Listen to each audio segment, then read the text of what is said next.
माणिक, अशा डोळ्यासमोर अंधारी आली होती, पण विशुद्ध अवस्थेत सुद्धा मला जाणवत होतं की माझ्या शरीरातून विषारी रक्त कोणीतरी ओढतंय. ती जर सखू असती ना तर मला खूप वाईट वाटलं असतं. म्हणजे तू माझं विष. सावकार, हो, तुम्हाला जगवण्यासाठी केलं. तुम्हाला साप चावला आणि ती सखू घाबरून पळून गेली हो. आणि तुम्हाला मृत्यूच्या दारात ढकलून मी असं कसं निघून जाईल, म्हणून मी विष शोषून घेतलं. तुमचा जीव वाचला, आता माझं काही हो. नाही माणिक, मी तुला काही होऊ देणार नाही. चल आपण घरी जाऊ. त्या सखूने पुन्हा तिची वृत्ती दाखवली. पूजा करायचं फक्त निमित्त होतं. खरं तर पूजा मनातून नव्हतीच. चल आपण घरी जाऊया. चल.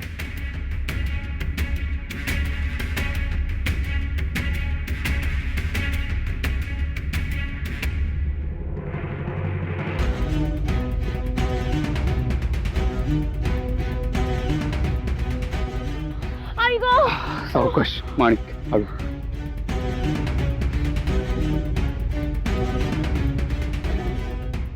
सावकाश सावकाश.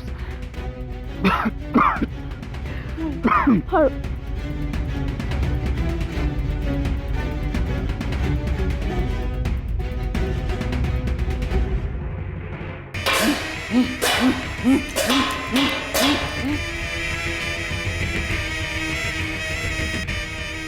नाच ग महामाये, हवी तेवढी नाच, पण आम्हाला कशाला वेठीत धरलंयस?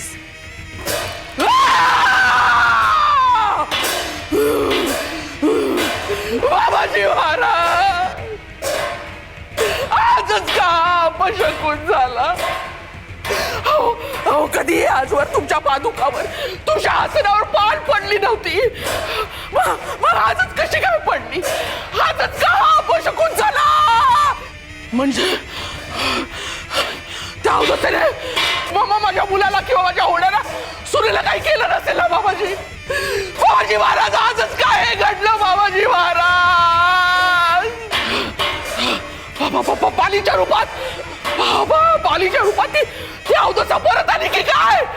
बाबाजी महाराज, राघोजी राघोजी कुलगुरु, राघोजी राघोजी राघोजी कुलगुरु.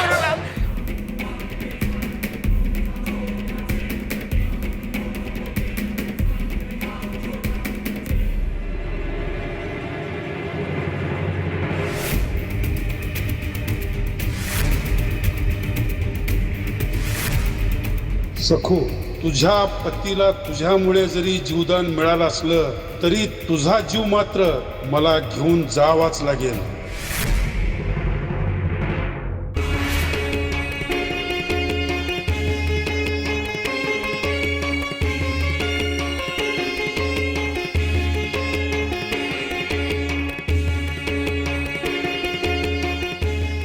हे देवादिदेव, वैकुंठ नायका, आपल्या दर्शनाने मी धन्य झालो. पण प्रभू, इथे अचानक अवतरण होण्याचे कारण?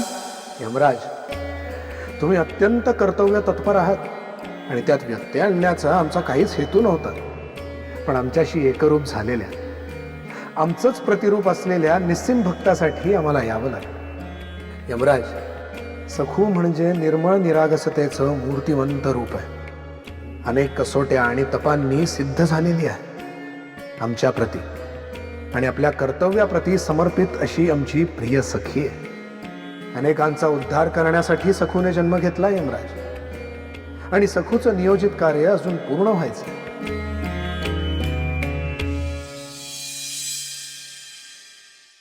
आई आदिमाय, हा दास शेषनाग आपला आदेश ऐकण्यास आतुर आहे. काय आदेश आहे माते? आज्ञा करावी. नागदेवा,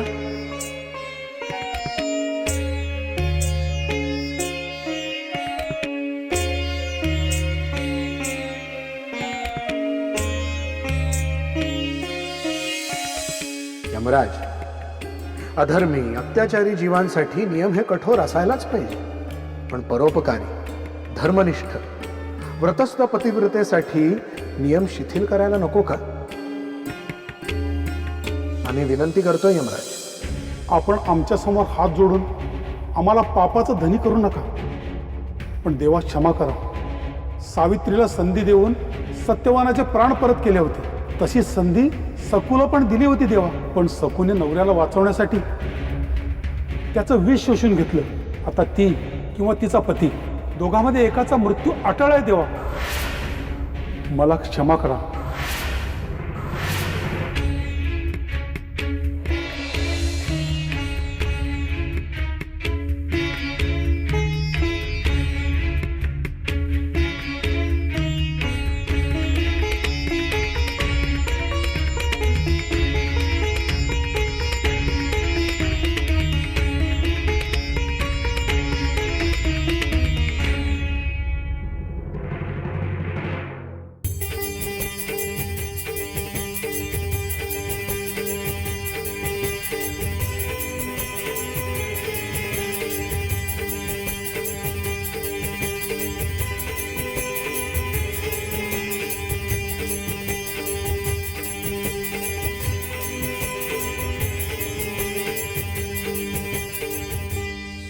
यमराज, विषबाधा झालेल्या मरणासन्न सखूला तुम्ही यमलोकी नेणार होता ना? अहो, पण तिच्या शरीरावर विषबाधा झाल्याचा कुठलाच प्रभाव दिसत नाही. ती मरणासन्नही नाही. बघा, ती सखू बघा.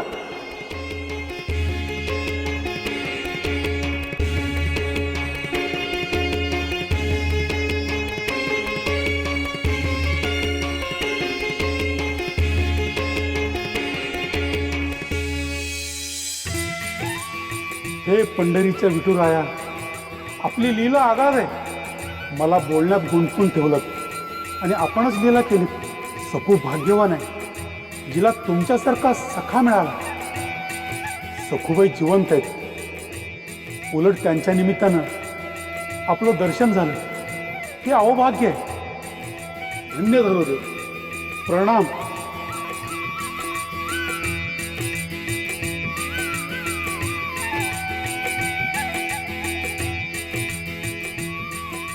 क्षमा करा देव. जो तो आम्हालाच श्रेय देतोय, पण खरं श्रेय तुमचं आहे.